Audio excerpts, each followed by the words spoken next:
তুমি আম্মুকে ছেড়ে দাও। তুমি কি আজকে এখন আমাকে বিয়ে করবে নাকি? আম্মাকে বলো না আমাদের বাসায় চলে আসতে, আমাদের বাসা তো ফাঁকাই পড়ে থাকে। কিন্তু তোমার বউ? ওকে যদি আমি বই মনে করতাম, তোমাকে আমি বিয়ে করেছি কিসের জন্য? শোনো না, আমার না ভীষণ ঘুম পাচ্ছে, আমি এখন একটু ঘুমাবো। বলো না রুম ঠিক করতে। এই রুম ঠিকঠাক হয়েছে? তাহলে দাঁড়া আছিস কেন, যা। এখন থেকে এই যে সংসার পুরাটাই তোমার।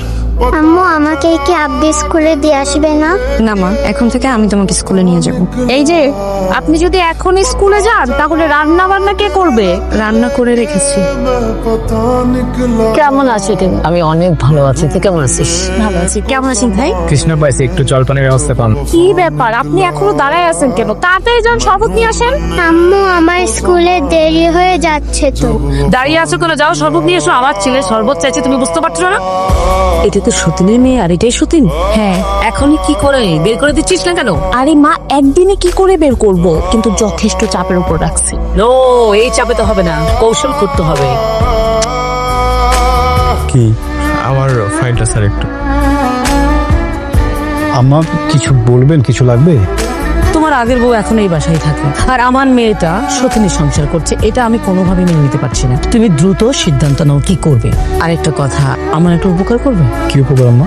না, অনেকদিন আগে আমি একটা ডায়মন্ডের হার বানিয়েছিলাম, মানে অর্ডার করেছিলাম। ভাবছিলাম তোমাদের অনুষ্ঠানে আমি আমার একমাত্র মেয়েকে সুন্দর করে সাজিয়ে পরিয়ে দেবো, কিন্তু একটু ঝামেলা হয়ে গেছে। কি জানেন আম্মা? আমি যখন গহনাটা অর্ডার করি তখন কিছু টাকা বাকি ছিল, 1,00,000-2,00,000 টাকাটা তো পরিশোধ করতে হবে, তাই না? ঠিক আছে আম্মা, আমি আপনাকে টাকাটা দেবো, আপনি কোনো টেনশন নেবেন না।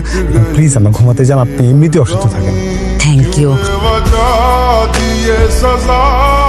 দুলা ভাই, কি সব আজব প্রাণী যে ঘরের মধ্যে পোষেন, আর ও তো বড় হয়ে আপনার বিপক্ষে কথা বলবে। সাপের বাচ্চা তো সাপই হয়, বড় হয়ে ছোবলো দিকে। বড় হওয়ার আগেই এগুলার দুধ কলা দেওয়া পোষাটা বন্ধ করে। খবরদার! আপনি কাকে সাপের বাচ্চা বলছেন? ও সাপের বাচ্চা না, ও এই বাড়ির মেয়ে। আপনাদের চাইতে ওর এখানে বেশি অধিকার। আমি এখনই তুলিকে নিয়ে বেরোয় যাবো, কিন্তু একটা কথা মনে রাখ, আজকে এই বাড়ি থেকে আমার মেয়েটা না খেয়ে বেবিতেছে। স্যার আপনার তো ঘুষখোর ভিডিও ভাইরাল, আপনি কিন্তু অফিসে আইছেন না স্যার। ম্যানেজার আপনারে বরখাস্ত করছে আর থানায় জিডিও করছে, পুলিশ এসে। আরে দুলা ভাই তো ঘুষ খাইছে, এই ভিডিও দেখতেছি ভাইরাল, ওর চাকরিও না, আবার পুলিশও বুঝতেছে। কি বলিস? এই যে দেখো। আম্মা এখন কি হবে আমার? কি হবে? এই বাসা থেকে পালাতে হবে, এখানে থাকা যাবে না। এখানে থাকলে দুর্নীতি অপরাধে হয়, তারপরে যে চুরির অপরাধে, ঘুষখোর অপরাধে তাকে পুলিশ খুঁজবে, তার বিরুদ্ধে মামলা হবে, তাকে অ্যারেস্ট করবে, তখন তো আমাদেরকেও ধরবে। আমরা এখানে আছি না। আম্মা যা কইছে এটা কিন্তু সত্যই কইছে। কথা বলিস না, ব্যাগ গুচ্ছে তাড়াতাড়ি। আপনারা কোথায় যাচ্ছেন? এই ঘুষখোর, চুপ, একদম কথা বলবি না। দূর মিয়া, আপনার মতো একটা দুর্নীতিবাজের জন্য আমরা সবাই বিপদে। এই, আমার মেয়ে তোর সাথে সংসার করবে না। তোর সাথে সংসার করে কি জেল খাটবে? আমি জেল খাটবো? তুই একটা ঘুষখোর, তুই একটা আসামি, অপরাধী, তোকে পুলিশ অ্যারেস্ট করবে। আমি বাবা এসবের মধ্যে নেই। আমার মেয়ে তোর সাথে সংসার করবে না। চল ব্যাগ গুছা, চল। আম্মা এই সময় এই বিপদে আপনারা আমার এখানে ফেলে চলে যাবেন?